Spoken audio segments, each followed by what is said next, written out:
का नारा लगाएंगे, किसान एकता, महिला एकता। आज जो महिला की भीड़ सामने आई है, जो किसानों के साथ खड़ी है, आज आप सबको कहना चाहती हूं कि महिलाएं कहीं पीछे नहीं है। हमारा देश ऐसे आजाद नहीं हुआ, उस नरेंद्र मोदी को समझना पड़ेगा। गांधी जी ने और बहुत सारे नेताओं ने इस देश को आजाद किया था ब्रिटिशरों से, और उसमें सबसे ज्यादा जो योगदान दिया था वो किसान ने दिया था।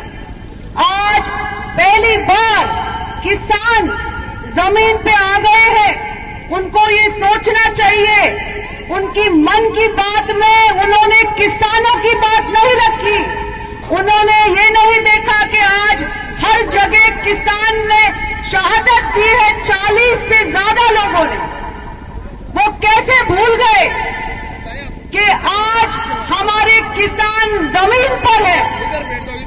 इतनी सर्दी में, इतनी परेशानियों के साथ भी आपने जो हिम्मत दिखाई है वो काबिले तारीफ है, और ये हिस्ट्री में जाएगी, ये मैं आपको कहना चाहती हूँ इस मंच के द्वारा। आज मैं जयपुर से आई हूँ आपको सहयोग देने के लिए, नारी शक्ति को सहयोग देने के लिए। आप अकेले नहीं हैं, मैं आपके साथ हूँ, पूरा राजस्थान आपके साथ है। किसी भी तरह का सहयोग अगर आपको चाहिए तो राजस्थान आपके साथ खड़ा रहेगा, आज नहीं हमेशा के लिए। हमारा पूरा प्रकोष्ठ जो प्रोफेशनल्स आपके साथ यहाँ पे है, मैं आपको फिर निवेदन करती हूँ कि आज सुप्रीम कोर्ट ने जो कहा है कि महिलाएं घर चली जाएं, उन्हें ये नहीं पता कि महिलाएं जो काम करती है, आप बताइए, जो किसानी में जो महिला काम करती है वो मुझे नहीं लगता है पुरुष करते हैं।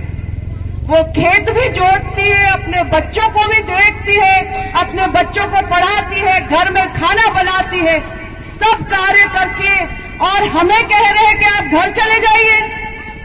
आपको मैं कहना चाहती हूं, आप यहां से हिले नहीं, आपको हिलाने की पूरी कोशिश की जाएगी, आपके अंदर लोग भेजिए जाएंगे, पर आपसे निवेदन करती हूं, इसी अडिगता से, इसी हिम्मत से आप खड़े रहिए।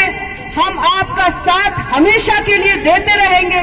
आप सबको मैं बहुत, महिला शक्ति को बहुत बहुत धन्यवाद देना चाहती हूं कि मुझे मौका दिया आज यहां बोलने का।